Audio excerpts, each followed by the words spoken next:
Joshua, how are you?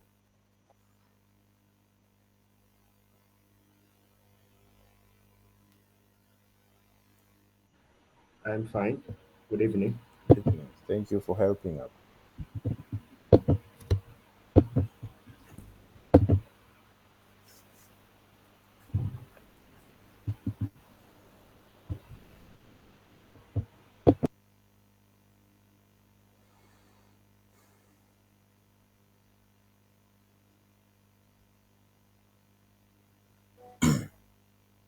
Yeah, I can see your slides. I hope it is visible. Yes. Thank you.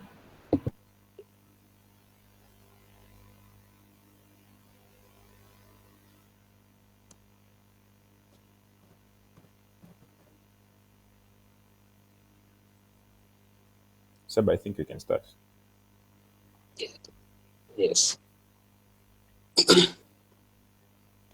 So, good evening, everyone. Good evening, Seba.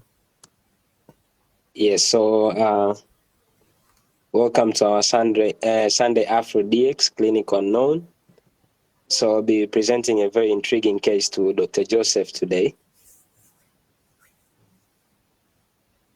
So, this is one of the patients that happened to be attended by one of my colleagues in the ward, and I also happened to see her. So, she was a 14 years old female with no known prior comorbid condition, presented with vomiting for 7 days. Then 2 days later, skin itching started. Then 3 days later, she started presenting with conversions.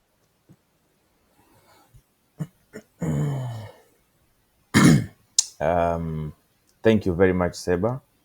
Thank you for this opportunity. So let's dive right into the chief complaint here.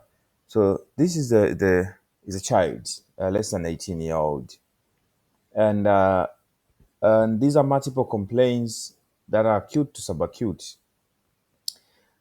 But you look at them, it's so hard to pinpoint what is going on, except at least for conversions.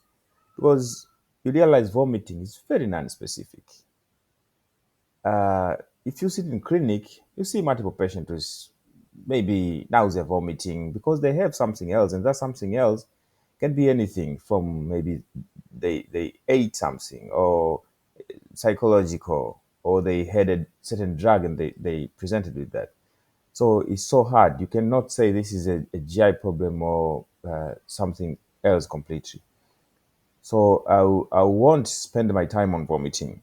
But skin itching, at least pruritus. Pruritus is a medical problem. And pruritus can be localized or generalized pruritus. If pruritus is localized, chances are it's a local problem. Imagine maybe you have allergic contact dermatitis. You've worn your watch and then you have pruritus on your wrists. That's so obvious. But if you have pruritus that is generalized, this is a systemic problem, um, maybe infectious or toxic metabolic. But again, pruritus should be approached whether or not there is associated with a rash. You can have pruritus without a rash. You can have pruritus with a rash. These are completely two different things, and the differential diagnosis in both of them is completely different. Conversions should be approached as any other autoaugmentation. The approach is the same, and the differential diagnosis is the same. So, if one is conversing, the problem is in the cortex of their brain, so it's in the CNS, and then you think what's happening is the same mnemonic that you use for auto-augmentation, which is the MIST mnemonic that David loved.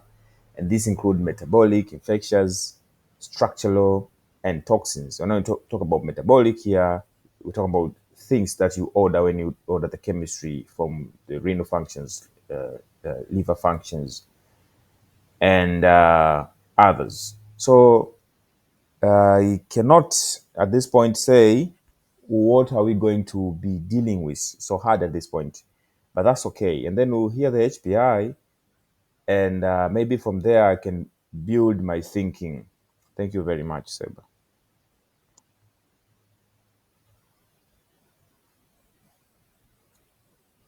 So the vomiting was of sudden onset. So she reports a day before she had a fall on the slippery floor from standing position and hit her head. So the vomiting is projectile, non-bilious, contains recent eaten food materials. So she experienced about up to 8 episodes per day with no specific periodicity. So it was reports to be aggravated by straining such as bearing down. So it was associated with nausea and generalized body weakness, not associated with yellowish coloration of the eyes, loss of appetite, heartburn, abdominal pain, diarrhea, or constipation. So the skin itching was gradual onset on both upper and lower limbs at the same time. So it was intense, necessitating constant scratching with no specific periodicity. So it was increasing in severity over time, no aggravating factors such as hot shower, and it was not relieved by cold shower or the use of topical medications. So she reports that this was followed by skin lesions, which were gradual onset, started one day after the itch began. So they occurred simultaneously on both upper and lower limbs. So initially they presented as the pinhead size, fluid-filled raised lesions on the anterior mid-upper limbs and around the ankles on the lower limbs. So they progressed to involve different areas of the upper limb, sparing the palms and soles, and extended to the ankles to mid-legs bilaterally, sparing the feet. So the lesions ruptured within 3 days, discharging fluid and forming mild painful ulcers. So this was not associated with hair loss or ulceration, nail changes, skin sensitivity to light, burning or tingling sensation. So she reports just having conversions, reported about 3 days. So each episode lasted for about 3 minutes and approximately 5 minutes between the consecutive episodes. So they were characterized by jerking, rhythmic movements of limbs at the same time, eye rolling, tongue biting, urinary incontinence, and this was later followed by a brief loss of consciousness. So the conversion was preceded by a 2-day history of a generalized mild headache with a severity of 3 out of 10, low-grade persistent fever that was relieved by oral analgesics, oral antipyretics, excessive sleepiness, confusion, seeing things that are not present, and talking to oneself and to people who are not actually physically present. And she became completely mute the following morning. So there was no history of bleeding or swelling on the head, dizziness, visual disturbances, hearing loss, sore throat or nasal discharge, facial pain, limb weakness, no history of allergy to food or drug. There was no joint pain, stiffness, swelling or deformity. No muscle pain was reported. No history of drenching night sweats, unintentional weight loss, heat intolerance, recent travel to abroad, or contact with someone with similar presentation, visiting overcrowded areas, or recent contact with wild or domestic animals. So there is no prior history of psychiatric illness, previous fall, or family history of skin disease, or a familial history of epilepsy. Yes, I think that was our HPI. Yeah. Thank you very much, Seba. And thank you also. The way you're presenting is very nice. So I can say this is a territory that I usually not, I don't find myself more often because I don't take care of kids. But that's not an excuse, because as we know in this country, I can sit and this patient, I'm sure once she presents in my hospital, she will be brought to me. That I know. So I'll use my knowledge in adults with this presentation to solve it in kids like this 14 years old and see if I can, if that will be okay. So let's go back to the first slide of the HPI, Seba. Yeah, yeah, HPI, yeah, that's good. So immediately I said vomiting is non-specific, but if you look at this vomiting, you start telling yourself this is coming from somewhere. Maybe this is not a side effect of a certain medication that you're thinking, or maybe this is not because the patient has a GI problem, that's why it's presenting with vomiting. You realize this patient, of most important, as we saw in the chief complaint, she has a CNS a presentation that is a convergence which comes from the brain, by the way. So a question to ask: this non-specific vomiting, is it because of the build-up of pressure inside this patient's brain? That's a very high possibility. But again, it won't take us anywhere. That I believe. And then that's the point when we have to move and see this rush. So let's move on that slide. When we discuss in here, because this is like if it's a football match, then these are exercises that I'm here exercising, and then one day probably I'll see a patient like this, and it will be easier for me. So the way it is presented here is that chief complaint history, and then we'll see physical exam. But once you see this patient, when you are taking history, I'm sure you also look at the rash. And if someone has a rash, you have to look at it, and you can tell. So let me try to figure it out from this history of the rash. Let's move to the rash. Yeah, so there is itching, and then there is a rash. And Seba is telling us the way the rash is distributed is generalized everywhere in the patient. It's on the right side and on the left side, both on the arms and on the legs. Immediately, if you see a rash like this, this less likely to be a problem from outside the body that is causing a rash. No one can say this is contact dermatitis. That would be so far-fetched. Contact dermatitis is one part of the body. If it's two, then the things that are causing contact dermatitis, maybe the socks are on the two legs, for example. But you look at this rash, you realize this is something coming from inside the patient. Maybe patient has used the drug, and then they're presenting of a rash, dress, for example, or they have been infected with some bugs, and then as part of that presentation of the infection is this rash. And then when I heard Seba presenting here, all I wanted, I was waiting to hear fever, and I think I saw at one point that Seba presented fever, but that is for later slide. Let me think of this rash. So we're saying it's a gradual onset, and it started after the itch, and then it's on both the upper and lower limbs, and then it's fluid-filled lesions. That's very important, and so Seba, it doesn't involve the torso, right?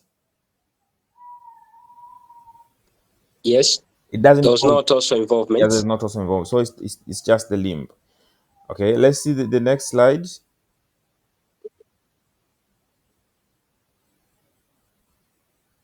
Next, I want to see. I heard something like a fever. Was there no fever? Did I where? So fever was in constellation of conversions. Yes, but it was there. Yeah. So for me, if I say if a patient presents to my clinic with a rash and they have a fever, it would be so hard to convince me this is not an infectious process, first of all. And you look at the case also acute to subacute presentation. So fever, as we say always here, it's an infectious process unless proven otherwise. So you have to, even our mnemonic for fever, the I think the I made mnemonic. The I, it should be written in and bolded with a capital letter I, because it's an infectious process. Unless you prove that there is no evidence of an infectious process, you can start considering other causes of fever like autoimmune diseases, drugs, endocrine processes.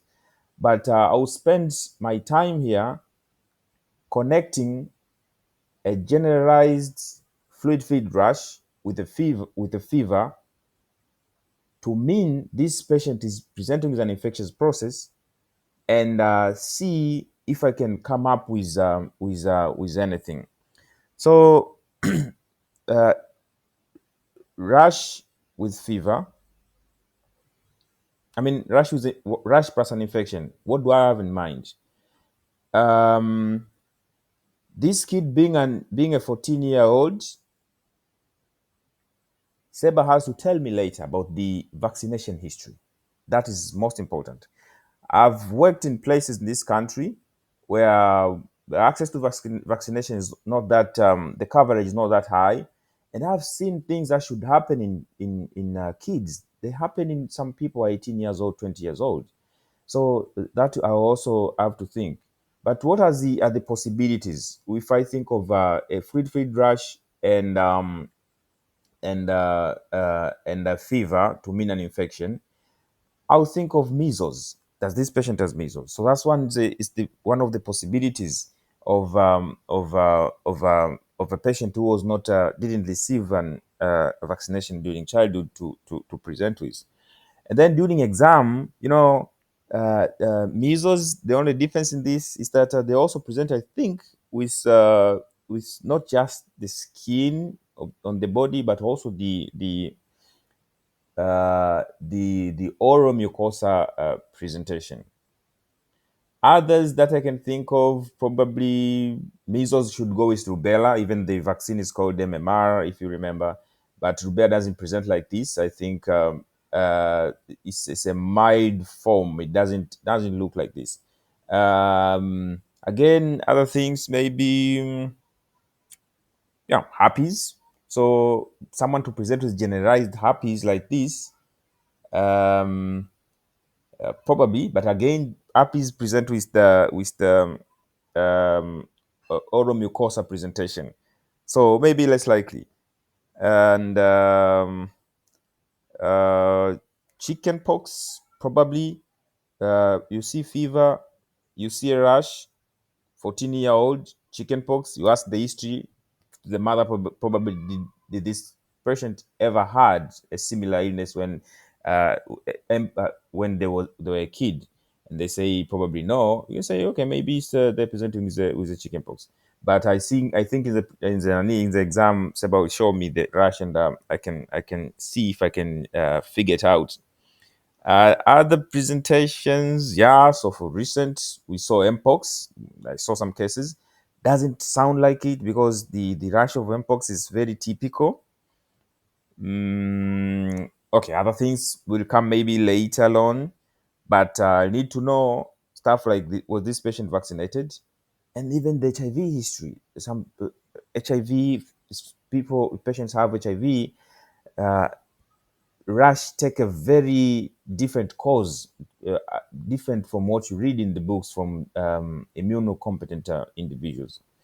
So if I still cling myself on the side that this patient, there's very high likelihood that she's infected, and the rash is the part of that infection, then I've said the vomiting can be coming from the CNS and connected to the conversion. But how about the conversion? Is what we are seeing in the CNS connected to the rash? And the answer is yes. Rash, um, conversion, and fever. Maybe this patient also has meningitis or meningoencephalitis, as you're seeing the presentation. So I'm there. I will see other possibilities, but I have already my problems down. If I go into Google and type meningoencephalitis with a rash, I can see the differential diagnosis and try to pinpoint what is happening here. So having said that, I think Seba, we should proceed.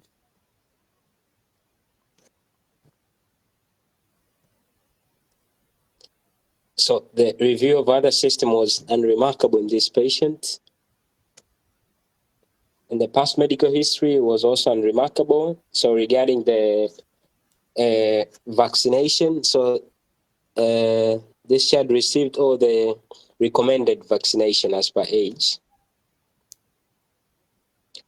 So family and social history was also unremarkable.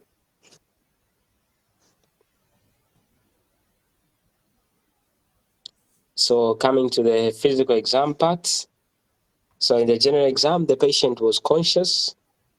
At this point in time, she was febrile, not pale, not jaundiced, not dehydrated. So there was no any oral thrush, no aphthous ulcers, no angular stomatitis, with no any purple or peripheral lymph nodes, no stigmatas for chronic disease like liver or kidney. Vitals were within normal range. So coming to the systemic exam, starting with the nervous system examination. So GCS to this patient was 10/15. I was spontaneous 4, verbal 1. The patient was mute with motor 5. So she was mute. So long-term and short-term memory was not assessed. So there was no any signs for meningeal irritation. So cranial nerves assessment, nothing abnormal was detected. So in the motor and sensory exam, nothing abnormal was detected.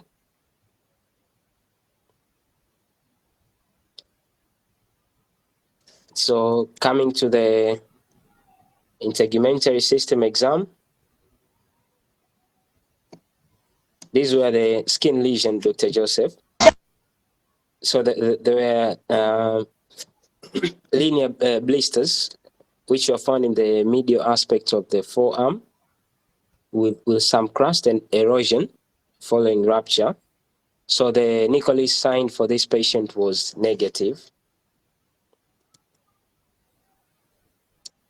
So these are the lesions 2 weeks post-admission. The other one was during admission.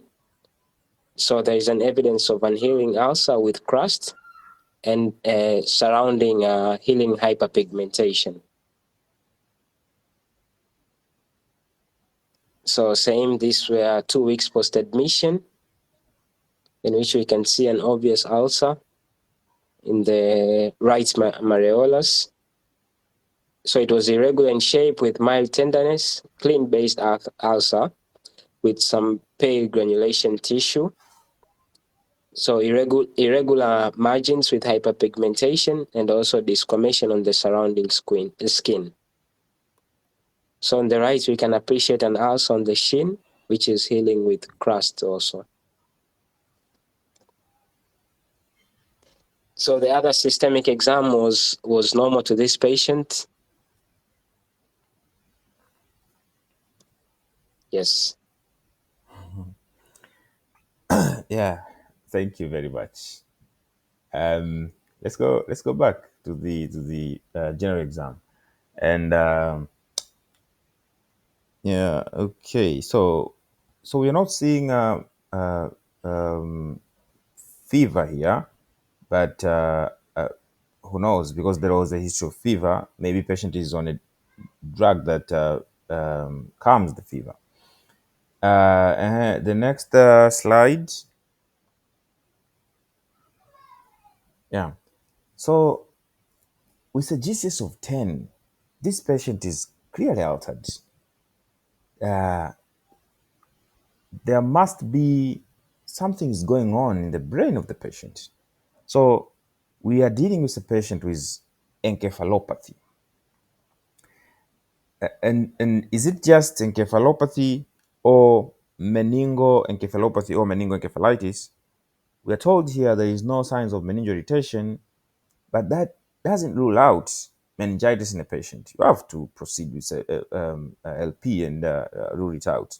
So I'm not going to take this that there is no sign of meningeal irritation. Maybe the meninges of this patient are not affected. Since when I was discussing from the HPI, I thought this patient might be having an infectious process. But of importance, Saber, let me see again the next slide. I think there's a Rash. Yeah. So you, the picture we are seeing here, but Seba has told us about the evolution of this Rash. You said it started as a what? As a bulla? Seba? Yes, so this was the primary lesion in this patient. Uh-huh. Which the progression was that it was like a bulla, or was what I'm So more of a linear blister. uh-huh. It was a blister. And then even Yes. the ulcers we are seeing on the digits, they were also So after some time, it ruptured. uh-huh. Yes. The blisters ruptures, and then they form something like this. Okay, now thank you very much. So can I see the next slide that shows the Rash?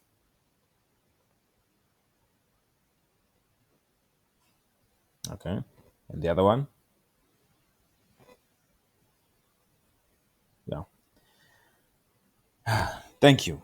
So this is a very nice case and very hard, but a case being hard, it shouldn't it shouldn't affect you trying to arrive at the reasoning of the case, not the diagnosis, the reasoning of the case. Because if we pinpoint maybe the problem, we can Google and find out what is happening. So let me see if I can try to do that. The important thing again is how this rash evolved. The diagnosis I talked about initially, for example, I said initially chicken pox, for example, doesn't make sense. There is nothing like that in chicken pox. So as I told you, if you see the rash and you hear the story, now it makes perfect sense what you're doing with. You hear someone presented with an evolving rash that started with a blister and stories of Nikolsky signs. You think, are we dealing with a blistering skin disease? And what are these? If you spend your time thinking about the blistering skin diseases, can you come up with a diagnosis in this case? And again, it's a territory I've been in adults. Let me see if I can come up with anything.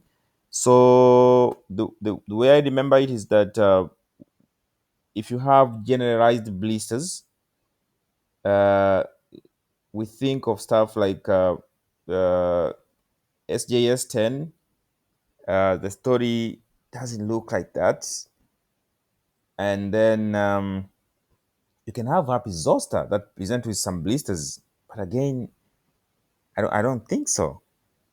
Or pemphigoid. Not sure if they can present in a 14-year-old patient, but patient with pemphigoid, I've seen them. They're not this sick. This patient is pretty sick. So I won't entertain that. Something else. Yeah, epidermolysis bullosa again won't explain a lot of things. So what am I remaining with that I can think of here?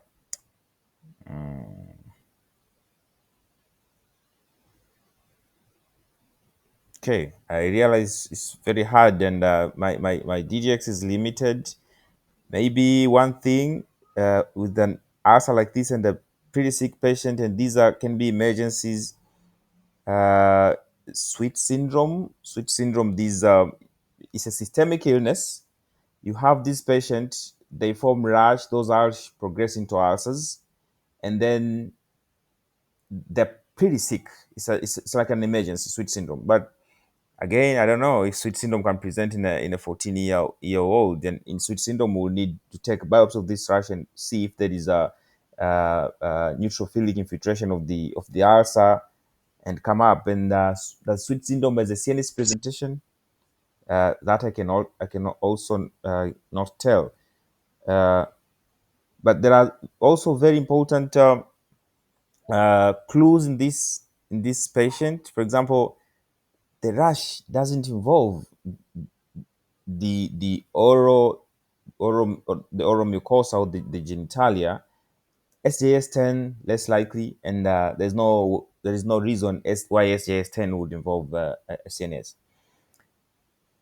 So again, I'm so limited, Seba. I should be honest with you, but let's see what we have if something comes up.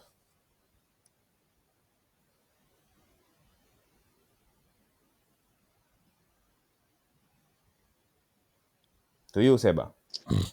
Yes. So moving ahead to investigations. So CBC was done to this patient, and CBC had normal parameters. The metabolic panel, including the renal function test, liver function test, and the electrolytes were all normal in this patient. Serology was done, which was HIV was negative, hepatitis B and C was negative, and VDRL for syphilis was also non-reactive.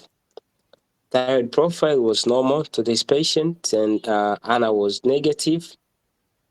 The ESR was 10, and the CRP was 2.78. So neuroimaging was done. So initially we started with a brain CT scan contrasted, which had normal findings.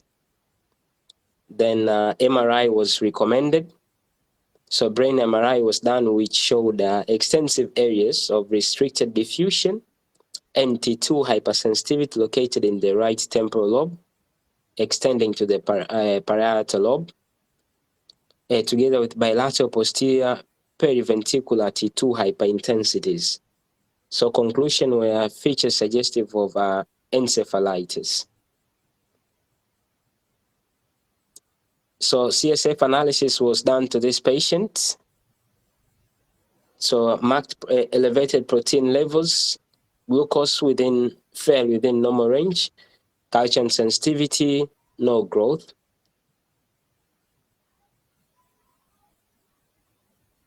So an autoimmune for variety of onconeural antibodies was done to this patient, including the NMDA together with the LG1 and GABA, which were all negative to this patient.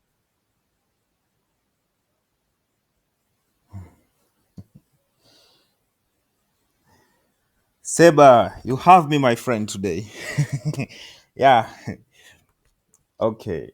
Uh, Very nice. First of all, we appreciate this opportunity. I know these must be cases that are presented in your grand lounge, so it's an opportunity for me to learn and um, remember those days. So when me and David will sit in the bench and say, what is it, and at the end of the day, maybe we don't know what is it.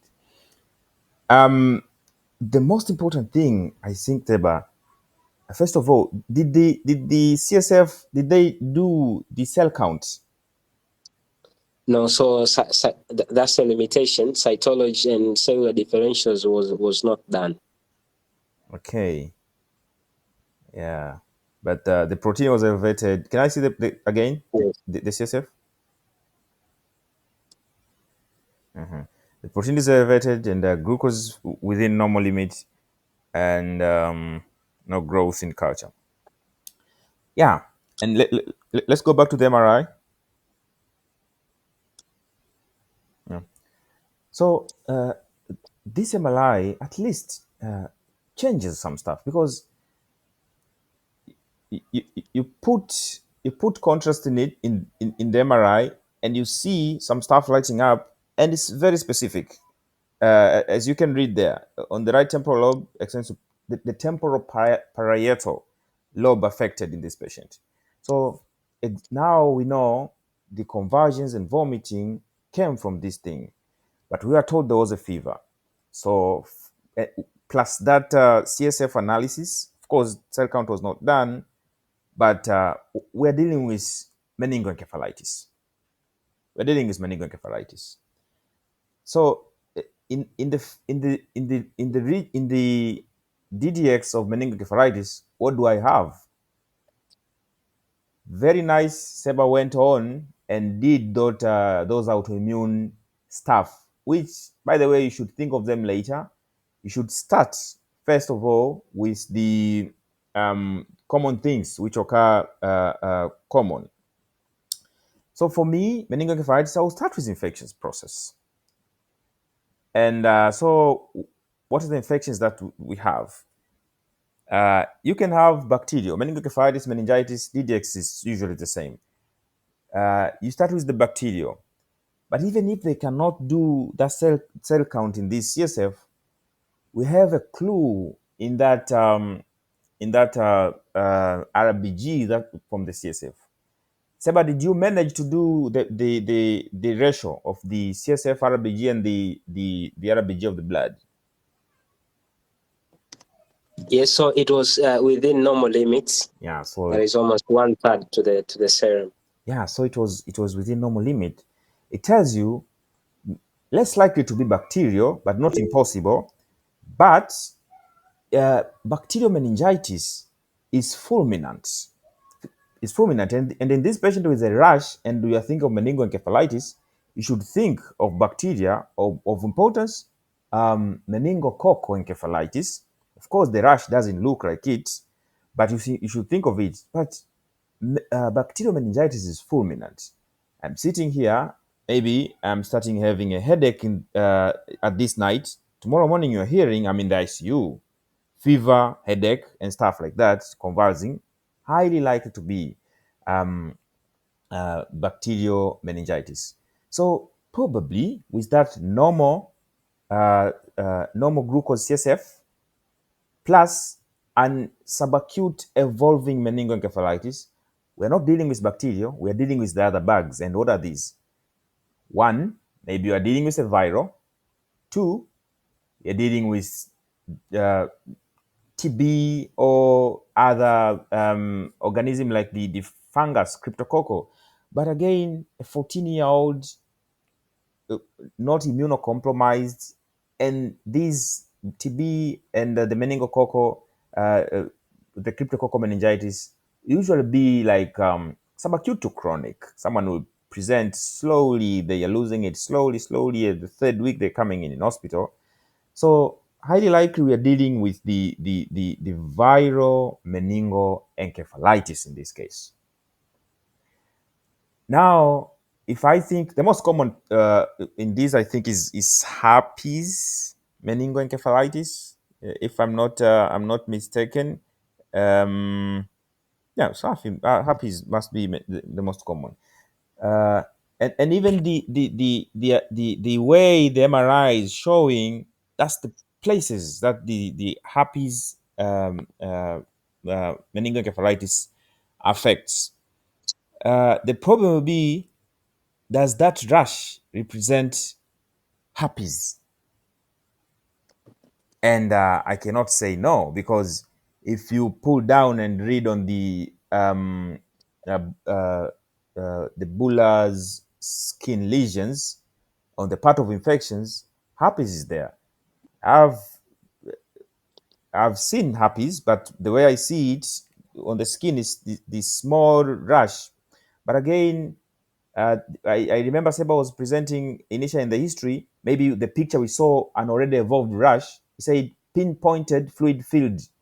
So these were vesicles. So maybe on the picture, the vesicles have coalesced and they formed a big bulla. So if I say this is a herpes simplex meningoencephalitis, the rash can be counted in that. Can I have a differential diagnosis? Yes, probably. Another thing that comes close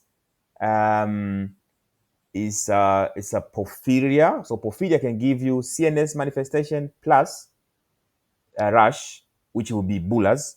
But porphyria, that's a molecule. We shouldn't see anything in the brain, the way I understand it. And then who will explain the fever? How about the CNS? So porphyria less likely. So for me, because of that history of fever in the history, this has to be an infection. Where is this infection sitting? This infection is sitting in the CNS, and it's acute to subacute nature, which means plus the CNS, the CSF, how it looks like, it's a viral meningoencephalitis. Most common has to be herpes meningoencephalitis. Herpes can account for the rash. And in clinical reasoning, it's not about how you arrive at a diagnosis, has nothing to do with the diagnosis. You have to show us how you arrive at the diagnosis, not that you're guessing. And I don't want to do a guesswork here. So I should think, what other ways? How can I be wrong? The only way I can be wrong here is failing to characterize the rash. So the moment you show me that lash on the digits, it just came in my mind that, okay, I have read of cases, and when they showed the skin ulcer, it was the neutrophilic dermatosis. These are group of diseases that the neutrophils infiltrate the skin. But the most common in that category is sweet syndrome. Doesn't look like sweet syndrome, and I'm not sure completely if sweet syndrome can affect 14-year-old females. So not to digress and not to go in those categories, I should think of the simple things that I can explain, as you say in the Occam's razor, that a simple explanation, the one that can explain the diagnosis. So I think, Seba, we're dealing with herpes simplex meningoencephalitis that can explain the way the brain MRI looks like, and even the rash. The only thing that is pulling me out is how the rash looked like. But I remember you said in the history that started as a pinpoint. I think those were vesicles. Clearly, they have to be the herpes simplex. And yeah. So IgM and IgG for herpes simplex virus were negative to these patients, and even the CMV, IgM, and IgG were also negative. Yeah, no, that's very helpful. So if you think of herpes, the only closest thing that you can think of is its friend, the varicella zoster virus. Did you check that? Yes. How about that? So the viral etiologies were all negative to this patient in terms of the lab parameters. Okay. So somebody's asking about the pregnancy test. So this young female has not yet attained MENAC. Okay. Now that's helpful. So if you're telling me the viral etiologies were negative, it's like saying we are ruling out the infectious process, and I have to think of the non-infectious process of causing meningoencephalitis. And so let me think of anything I can think of here. Maybe paraneoplastic in a 14 years old. I don't know if that's possible. And the paraneoplastic, why should paraneoplastic affect present with the rash? That I don't know. So Seba, I don't want to guess, but if it's a non-infectious, for an adult, for me, I think of paraneoplastic syndrome. Autoimmune, we've checked NMDA, right? It was negative. Yes. Carcinomatous meningitis, 14 years old, maybe carcinomas meningitis, maybe, but you say the cytology was negative in the CSF. The cytology, right? Yes, yes. I don't have a diagnosis. I think I should learn from you.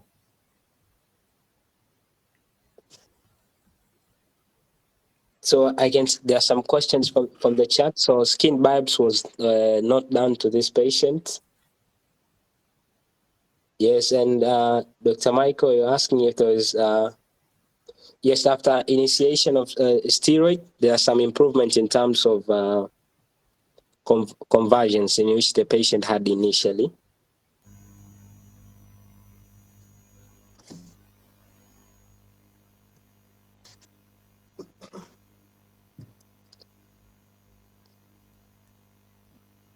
So the diagnosis that we had to this patient was a high possibility of autoimmune encephalitis. More likely, we're dealing with an anti-NMDA receptor encephalitis, which was seronegative, with the possibility of with neurodermatitis.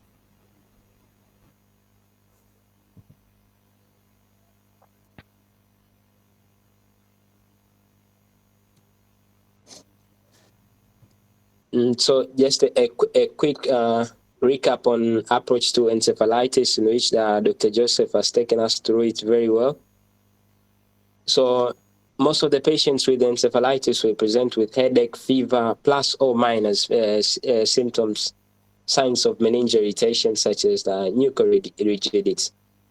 So presence of altered mentation should really direct you away from having an isolated meningitis, which strictly based on inflammation of the leptomeninges.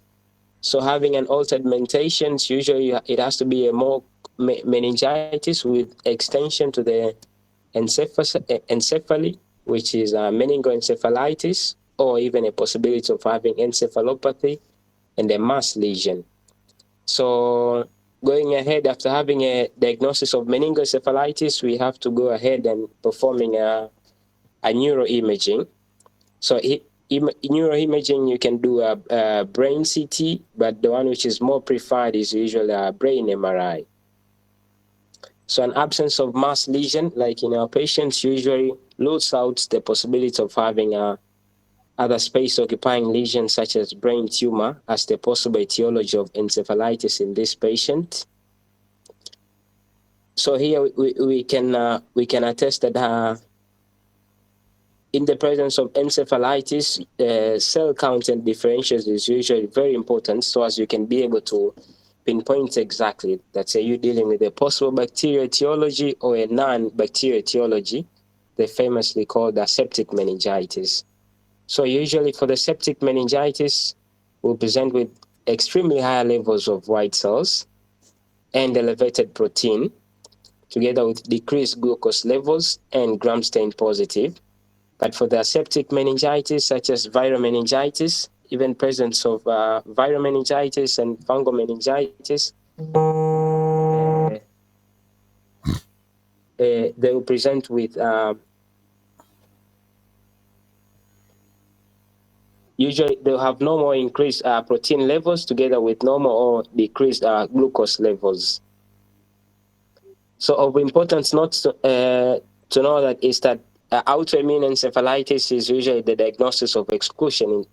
So you have to rule out the common causes, which is infectious causes,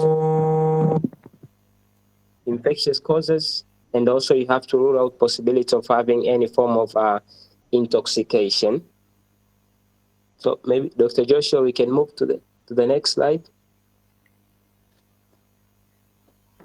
So from this slide, we can appreciate the way autoimmune encephalitis usually presents. So usually it has a subacute onset, less than 3 months. Patient will present with new epileptic seizures and disturbed levels of consciousness, together with appearance of psychiatric symptoms. So our patient had visual hallucinations, and auditory hallucinations, impaired memory deficits, and also dyskinesia. So viral encephalitis, intoxication, vasculitis, and previous underlying psychiatric disease are the important mimic that they have to be ruled out. So there is a role of neuroimaging. So for example, in MRI, so usually recommends that if you have contrast enhancing lesions with hyperintensities in medial or temporal lobe, usually this is one of the features that are highly suggestive that you have an element of limbic encephalitis in this patient. Maybe next slide. So there is a proposed classification in concept in autoimmune encephalitis. Usually we have anatomical classification. So from our patient, we can see our patient presented with vivid cortical symptoms, together with some limbic symptoms. So there is a mix of cortical symptoms and limbic symptoms. together with some elements of meningoencephalitis. So coming to the serological classification, the most common onconeural antibodies that were done to our patient were seronegative to this patient. Then the last element is usually an etiological classification. What can be the possible etiology of autoimmune encephalitis in this patient? So as Dr. Joseph, you elicited early, paraneoplastic encephalitis is one of the most common cause of encephalitis, especially in adult patients, usually 40 and above. And this is usually the most common cause of autoimmune encephalitis in adults, specifically when you have tumors which have an onconeural potential, such as the small cell lung carcinomas, renal cell carcinomas, and so forth. So the other etiology is usually post-infectious. Then you can have iatrogenic, and in about 10% of the autoimmune encephalitis, usually there is no specific cause which can be elicited, so making it fall under the category of idiopathic autoimmune encephalitis. So there are some of the triggers that have been reported. So as we had earlier, our patient had a fall early in the tenure of the disease process. So there are some mild weakly association between autoimmune encephalitis and having traumatic brain injury. So until now, there is no very strong evidence to support that there is a clear causation relationship between TBI and autoimmune encephalitis. But there are some of the case reports that have reported that there could be a possibility of an association between them. But it can also fall under a traumatic brain injury can also fall as an innocent bystander, for example, in this patient of ours. So coming to the specific phenotype of autoimmune encephalitis, our patient presented clinically, classically, as NMDA, autoimmune encephalitis. So usually in young females, less than 18 years, it has an acute onset, complex involvement with presence of hyperkinetic movement, dysautonomia. And if you find it in elderly females, usually 45 and above, usually almost 3/4 will have an ovarian teratomas. So there are some of the other phenotypes which usually are significantly seen in elderly patients, like the LG1, L1, the GABA-ARA. So almost all the other phenotypes of autoimmune encephalitis, they are strictly seen in elderly patients starting from the 6th decade of life. But the one which is usually seen in younger patients, it's the NMDA autoimmune encephalitis. So coming to the anti-NMDA receptor encephalitis, this is an inflammatory condition of the brain that is immune-mediated. So it affects young adults and children with a female preponderance. So the clinical presentation usually starts with a prodromal headache and fever, which are all present in our patients, then followed by a presence of neuropsychiatric manifestations, which are also present in our patients, sleep disorders. So initially with an alternation between hyperinsomnia and insomnia, which are also present in our patients. So memory deficit, presence of seizure, decreased levels of consciousness, and our patient also later on in the tenure of the disease started developing some form of choreothetoid movements. Also presence of language dysfunction, which is our patient had mutism, but autonomic instability was not evident in our patient. So mentioned risk factors, head trauma, as I said previously, usually there is no very solid evidence to back up head trauma together with autoimmune encephalitis. But for females who are aged 45 years and above, there is a clear causal relationship between having ovarian teratomas and developing anti-NMDA receptor encephalitis. So the diagnostic criteria, there are 3 points which were kept forward. So having a subacute onset, that is rapid progression of less than 3 months, of working memory deficits, that is short memory loss, together with altered mentation and presence of psychiatric symptoms. Then secondly, having at least one of the following, which is new focal CNS findings, which were evident in our patient, seizure that was not explained by a previous known seizure disorder, and evidence of CSF pleocytosis that we didn't do in our case, but MRI features which were suggestive of encephalitis, which were also present in our patient. Then the third criteria is usually, because I said this is the diagnosis of exclusion, so you must rule out all the possible common causes that can explain encephalitis, that is the infectious encephalitis. So the diagnostic algorithm, usually an EEG is supposed to be done in this patient. If MRI is negative, or if the patient is encephalopathic or having frequent seizures, then blood testing for the serum neuronal autoantibodies that was done to our patient. And also the step 3 is screening for associated neoplasm, because as I said previously, almost 75% of autoimmune encephalitis are usually paraneoplastic encephalitis. So screening for occult malignancy is usually very important, so as we can be able to rule out possibility of malignancy in these patients. So depending on what you want to rule out, different imaging modalities have been accredited forward. So there is a role of CT, abdominopelvic and chest, ruling out intra-abdominal malignance and lung malignance. Mammograph and breast imaging to rule out breast malignance, which is also a common cause of autoimmune encephalitis.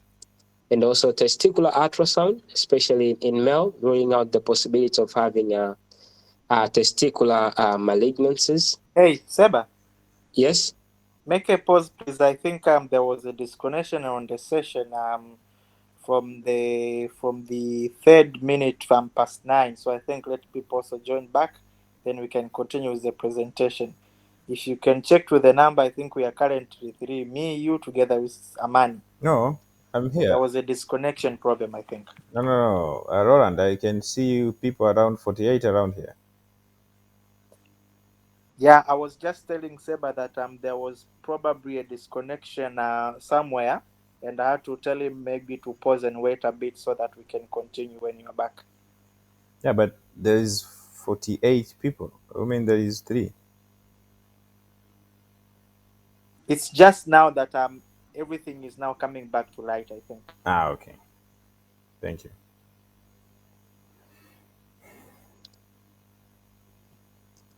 Okay, I think we can proceed, sir.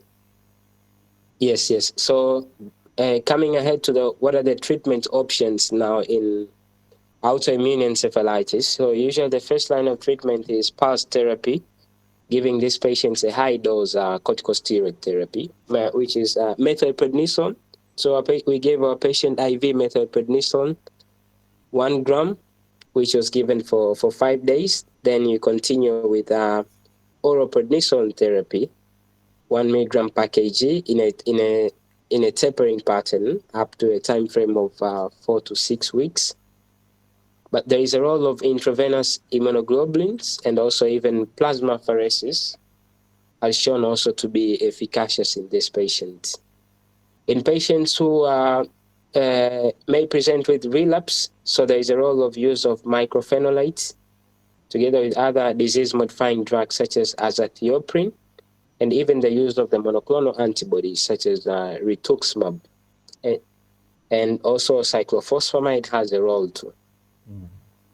So new upcoming treatment modalities is this monoclonal antibodies, which is known as tocilizumab and bortezomib. So the overall prognosis for NMDA encephalitis is usually poor prognosis. So almost 90% of patients succumb to permanent neurological dysfunction. Only less than 10% of patients will end up retaining their previous premorbid neurofunctionality. But with younger patients, due to higher degree of neuroplasticity, maybe some recovery can be attained, but the overall prognosis is poor. And also adolescents usually suffer a higher number of relapse in comparison to other age group. So there are some of the factors that have been mentioned as poor prognostic factors. So lack of improvement within the first 4 weeks, having an abnormal MRI finding, for example, in our patient, and also presence of extreme of ages. These are all factors that have been kept forward as poor prognostic factors for anti-NMDA encephalitis. Yes.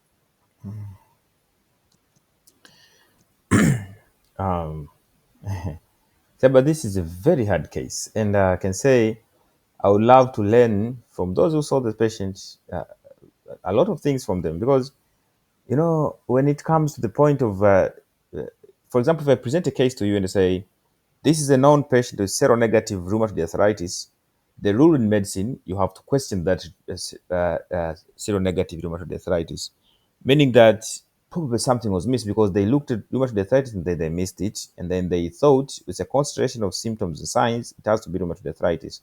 But probably later alone, someone else can realize, okay, it wasn't rheumatoid arthritis. But yeah, it's very nice teaching points.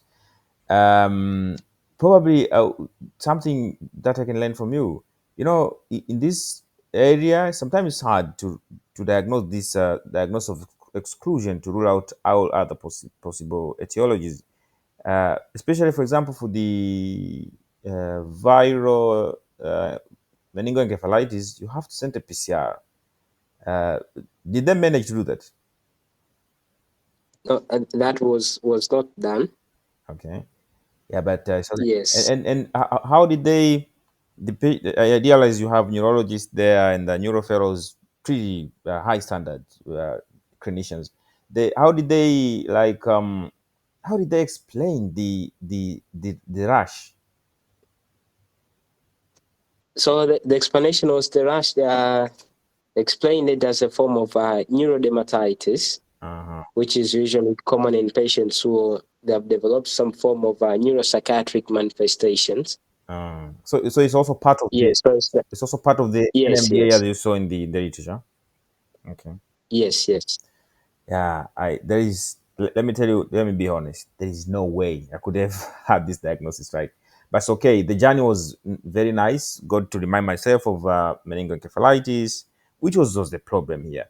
And the diagnosing a diagnosis of exclusion is pretty hard. I realized. So kudos to them. And maybe now I have a lot to read about on that anti-NMDA and neurodermatitis. That's something new. Of course, they say the skin is a mirror of the brain. Well, what happens on the brain can also happen on the skin. That makes sense, by the way. So this is very nice case, and very hard one. So to anyone who thought of these, I think you should congratulate them. Thank you. Do you have anything from the floor?